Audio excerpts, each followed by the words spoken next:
How are you? This is Melinda Roy. Hi, Melinda. I'm good. How are you? I am good. We cannot see you. Could you please turn on your video and talk? Yes, I'm trying to actually turn on my video, but for some reason it's not working. It's not working? Yes, do I rejoin? Yeah, you can do that. We'll wait.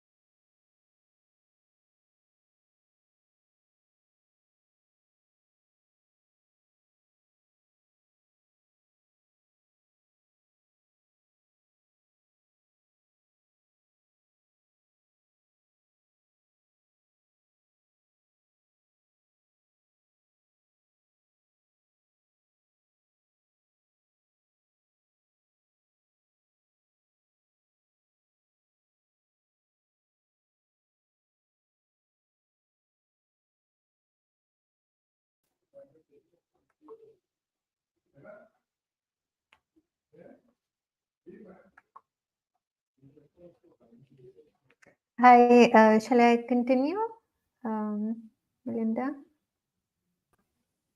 Yes, welcome on stage, Khadija Usman. So, thank you so much for joining this Day One Global Virtual Summit 2025. So, before you start your presentation, I would like to introduce you to the audience. So, Khadija Usman, a pioneer in coaching excellence. Khadija Usman founded Grid Coaches, an ICF accredited platform shaping the next generation of transformative leaders. As a master NLP practitioner and advocate for social impact, she empowers individuals to rise with purpose, resilience, and emotional intelligence. Yes, that was really a great topic to choose. So please go ahead and good luck.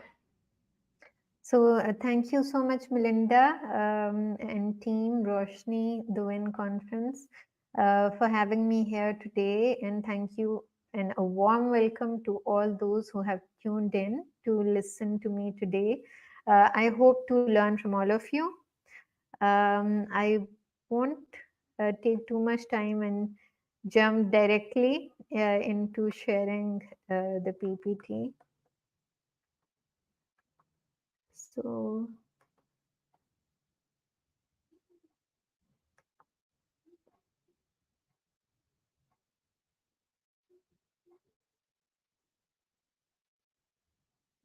can somebody share my slides, please? We cannot see your slides. Are you sharing your screen? Yes. So I share it directly from the laptop, I think. Okay, I'll do that. Just starting off.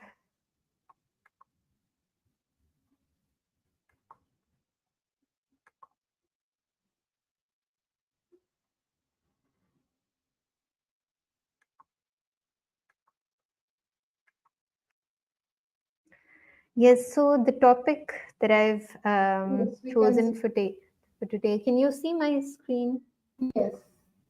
Yes, is becoming the leader you admire. So, leadership, like every other word, is very subjective. It holds different meanings for different people.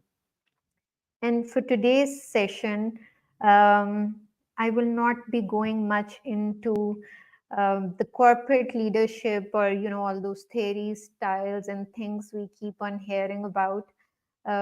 I will be talking about the evolutionary perception of leadership and how it still affects us today.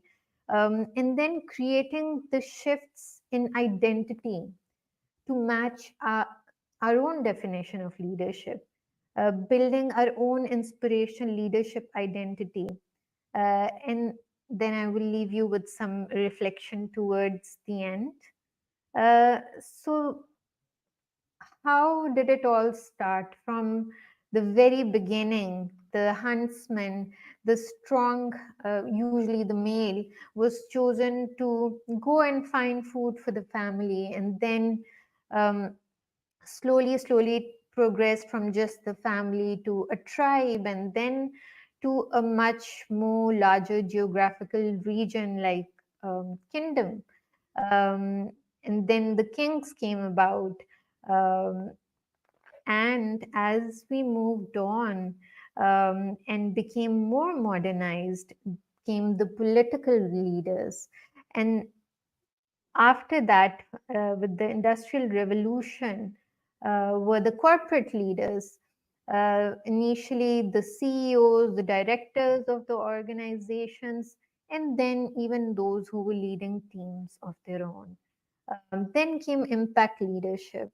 And now, as of today, you can see uh, leadership being taught at a much earlier stage. And, they have programs for teenagers like Stephen Covey's The Leader in Me, and Franklin Covey's Leader in Me, plus Ken Blanchard's leadership program.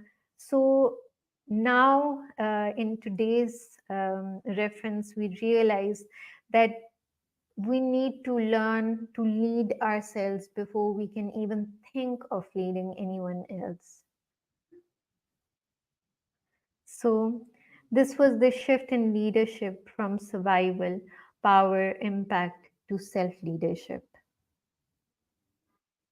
So, as I shared earlier, the word leadership is very subjective. Um, what image comes to your mind when you think of a leader? For me, it was somebody leading a battalion. When I thought of the word leader, it could just never be me. Um, I never identified with the word, and yet I wanted to have all these ventures, and I had that spirit of entrepreneurship within me. So for 17 years, I have been an entrepreneur, but suffered at so many levels and transitioned internally and externally to become my definition of leader. And this is what I will be sharing with you today. How can we match our mental image or change that mental image?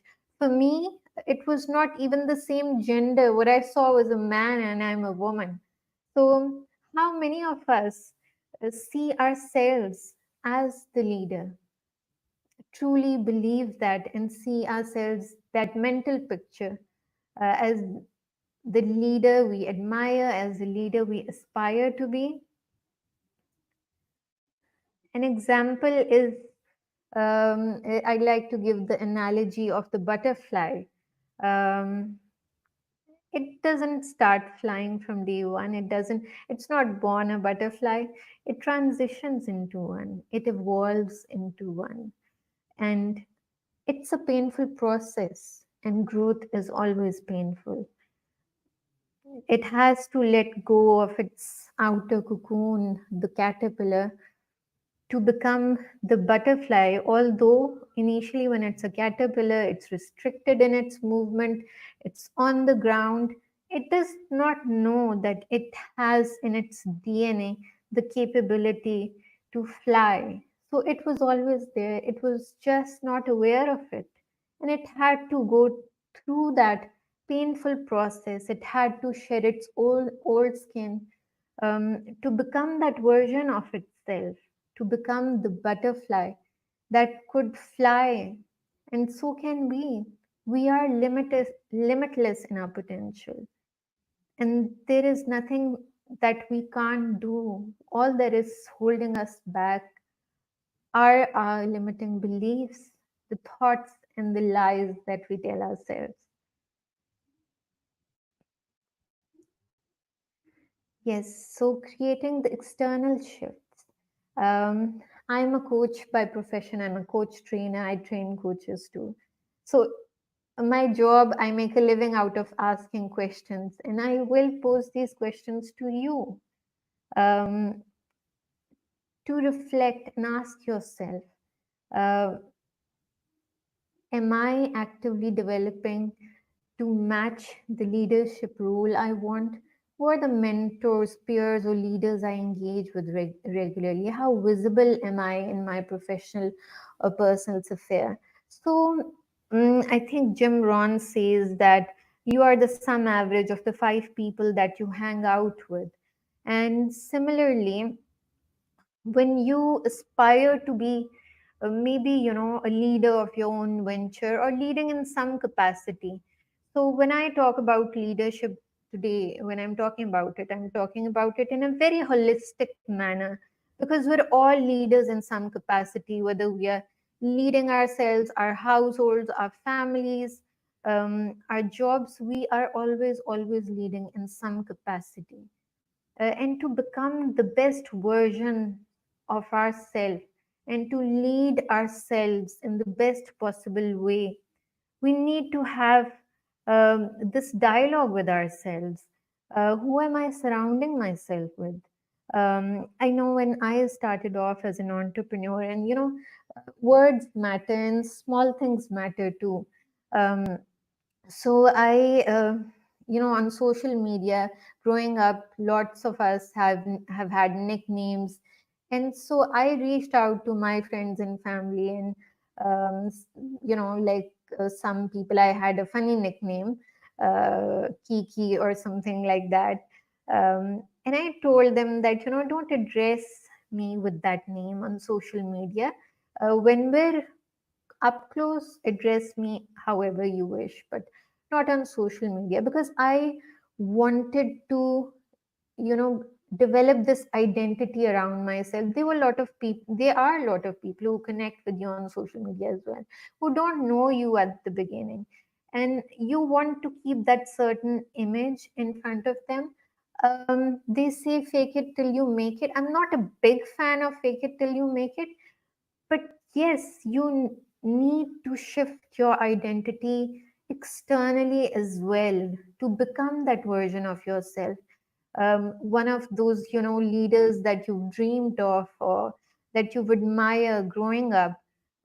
They don't have to be like all those fancy leaders. I always got inspired by Richard Branson and, all these. So it could be somebody like a family, a friend, some uh, you know um, it could even be your mother. So it's the role model that you choose for yourself. Who are you modeling? And then the internal shifts. um, I think the biggest enemy of ourselves is we ourselves, like because we choose to play small.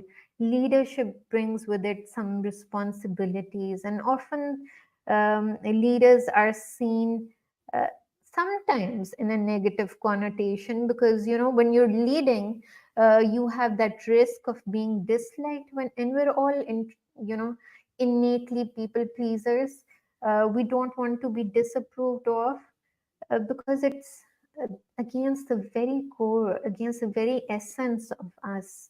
Like Maslow's uh, third level of hierarchy, I think, where he says that belonging is such a basic need of us, of human beings, and we that need makes us more comfortable with being followers than leaders.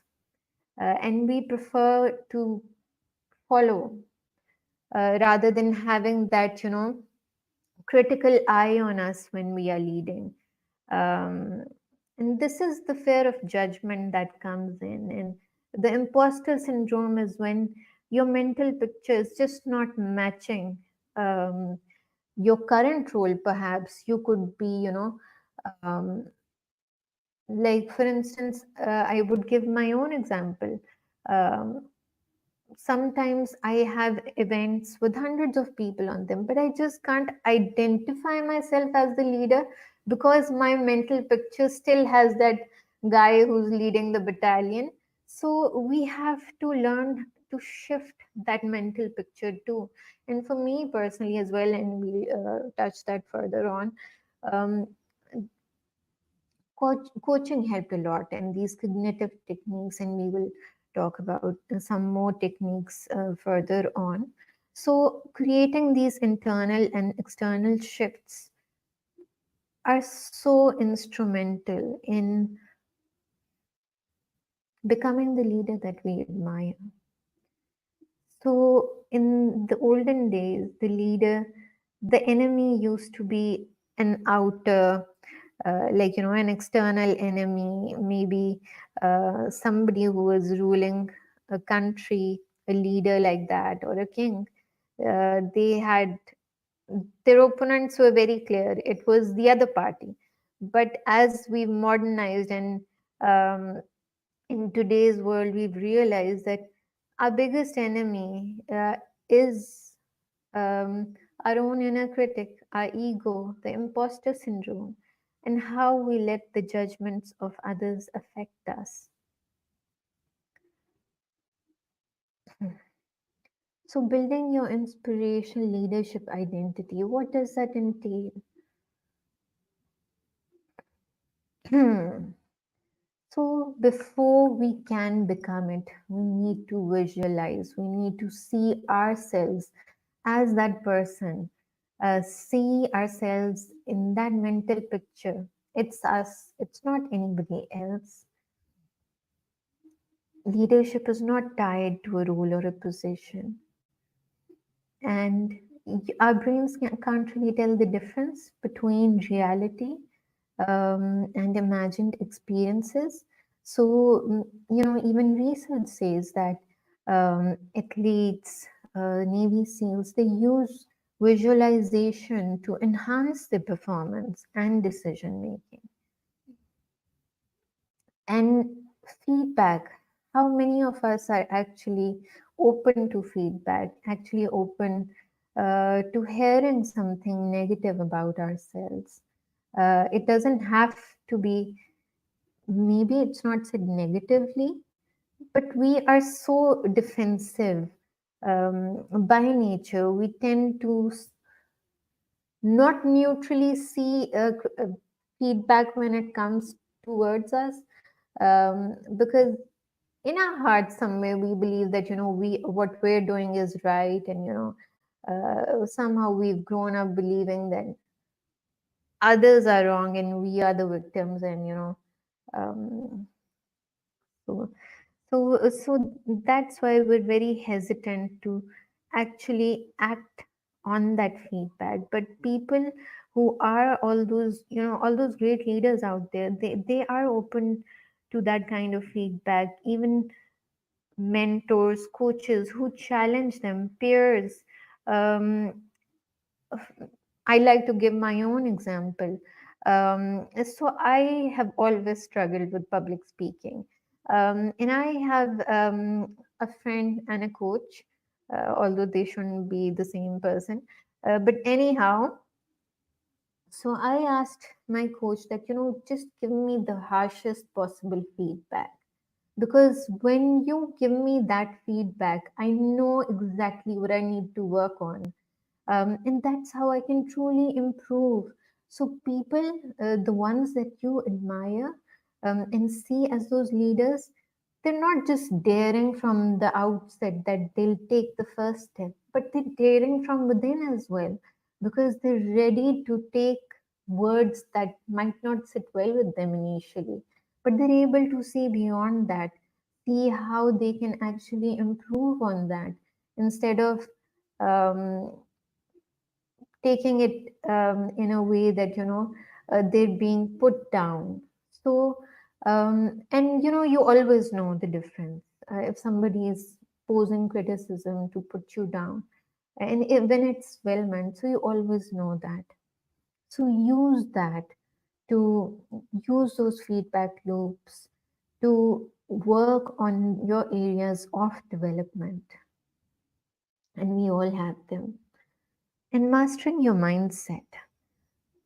So writing down your thoughts, just like uh, without GPS, you don't have clear direction on where you want to go, where you want to travel to. Similarly, leaders use the power of journaling and writing down their thoughts to clarify their goals and their decisions. Um, and that increases self awareness as well, which is critical to emotional intelligence. And as I shared earlier, rewiring your brain. So that's again, it was within this century, I think, when it was realized that, our brains can be rewired. And I'm sure there are lots of you coaches in the audience who are already familiar with neuroplasticity. So the brain has the capability to change. It's not fixed as believed earlier that the adult brain could only, grow till a certain age. So it does. It's malleable. It's like plastic, and it keeps changing. And we can rewire it with whatever we feed it, whatever thought we repeat over time. They become our beliefs, and that eventually becomes our reality. So if you keep telling yourself, I'm not a leader, I'm not good enough, and um, I'm just not one of those assertive, rebellious boss, whatever story you've told yourself about being a leader, if you keep telling yourself that story, you will never see yourself in that mental picture, in that image of leader. So, to change that image, you need to change your thoughts surrounding leadership, that image. Um, you need to tell yourself that, I am the driving force behind my mission. I am the one leading in whatever capacity you are leading. So, repeating those things and yes. So, moment. So, what beliefs are you reinforcing again and again? That will eventually form your reality.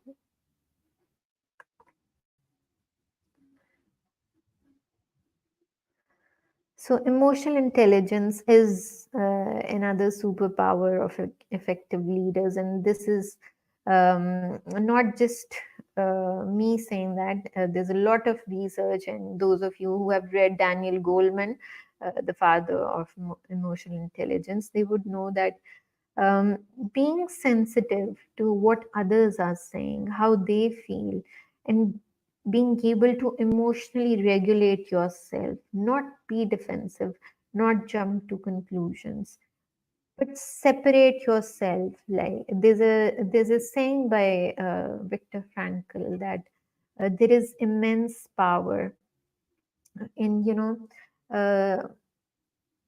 holding that space between the when you're first triggered and then giving yourself space and taking action. So that space is extremely powerful and allows you to respond instead of react, and great leaders tend to respond. They're not reactive, they're not defensive, and you don't need any fancy certifications to know that, to learn the art of active listening, self reflection, empathetic engagement. You just have to be tuned into what people are saying, what you are saying. Be um, more in tune to your own voice. What is your body saying? What is it telling you? Um, what like be more intuitive around your environment. There's so much that we can pick from all that's around us. You don't need any words for that, you don't need any actions for that. And this is what great leaders do. They are 10 steps ahead. They according to the World Economic Forum as well, they're always upskilling themselves, always open to learning. And I've seen CEOs and I've worked with them who've reached the top of the corporate ladder and they are still so open to learning. And that tells a lot about how they reached there in the first place, because they were always perhaps open to learning more about themselves through feedback and channels, through connecting with mentors like, successful people like Oprah, Warren Buffet, and those are like extreme examples. But even if you see someone closer to home, like, maybe the head of the organization or any successful people around you, you would see how open they are to learning. And not just learning through certifications, through books. There's so many channels like podcasts and all that, but also learning from people. And that's the best way that you can learn, by observing behaviors, by listening to what people have to say and learning from their mistakes. So it's the most revered leaders are not necessarily the smartest, but those who are most adaptable, choosing to grow and evolve. And then finally, great leaders also optimize their brain budget. And I teach this in my course as well, that mindfulness, and we tend to undermine it, can actually structurally change your brain. Um, because when we're mindful, we're present, we're operating from a creative mind and not from a survival mind. Um, and this actually increases the size of the frontal lobe as opposed to the fear center of the brain, which is the amygdala. If you remain in threat state more, the research shows that the amygdala, the fear center of the brain, increases. And when you're overridden by fear, you can't make the best of decisions. Yes, when your creative brain is more dominant, you will make better decision, and research backs that. And meditation and breath work, as it says, can reduce stress by 40%. So mindful is something that we do not give much emphasis on in daily life. It doesn't have to be all fancy and, um, there are so many easier ways of practicing mindfulness, like being more cognizant of the sounds that you're hearing, what you're seeing, or kinesthetic, feeling the texture of things, just being present in the moment, truly present, shifts us from our survival to our creative brain. And that's where the brain's executive functions also improve, something that's dominantly seen in people who are good at leading. And then there is, so our brain has a budget, it, that it has a certain limited amount of energy that it uses for working memory and that it uses to make decisions. Um, and it's an organ that tries to use all that energy very efficiently. So besides mindfulness, there has been another thing called neurofeedback that's going around the circles, and neuroscientists are talking about it, but it's still a bit controversial and debatable. But through EEG machines, the activity of the brain is um, monitored, and it's seen how the brain is functioning. It has been used with people with ADHD and depression, anxiety. Um, I'm not sure if there's a lot of data on how well it's worked, but there are people who are using, Olympic athletes and top executives are using neurofeedback to improve their performances by direct feedback through the EEG machine, or the activity in their brain areas, and improving their performance accordingly.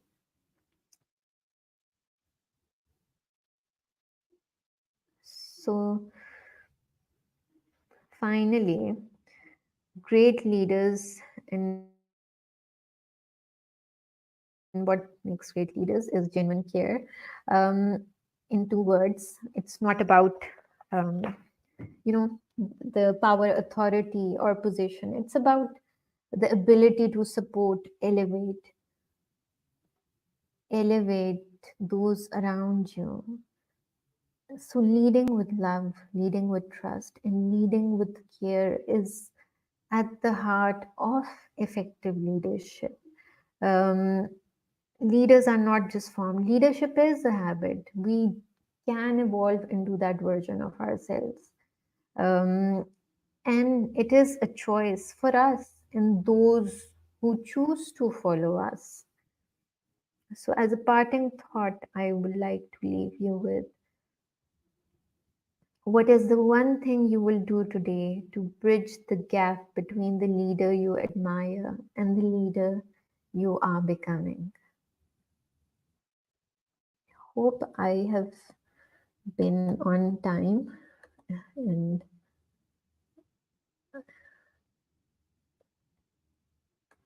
I'd love to have any questions. I tried to condense it as much as I could.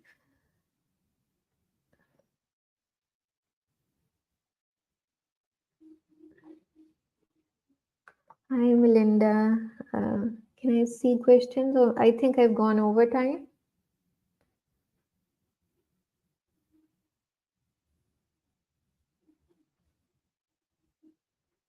So, since I can't see anything, thank you so much for listening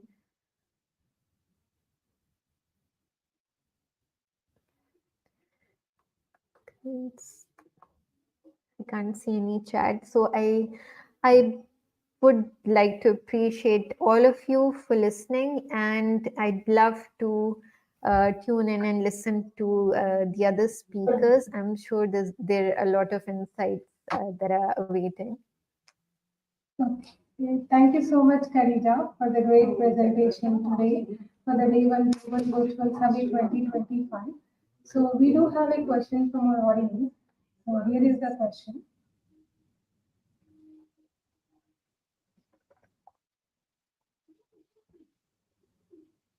So what are the essential traits of a leader that others truly admire? Yes, so it is very subjective, as I shared.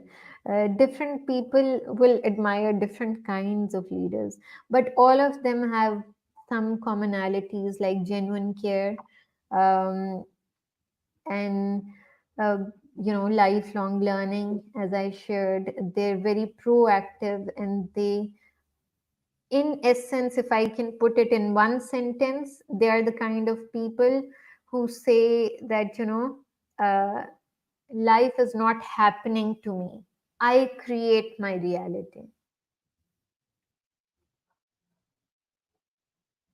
I hope that answered. Yes, I hope that answered the question. So thank you so much for joining this Day 1 Global Virtual Summit 2025. So Thank please you, do join Linda. other speaker sessions as well, and please do encourage them. Thank you. Thank you And so much. Appreciate you for organizing this. so let's take a 10 minutes of break and we will be back. Thank you. Bye.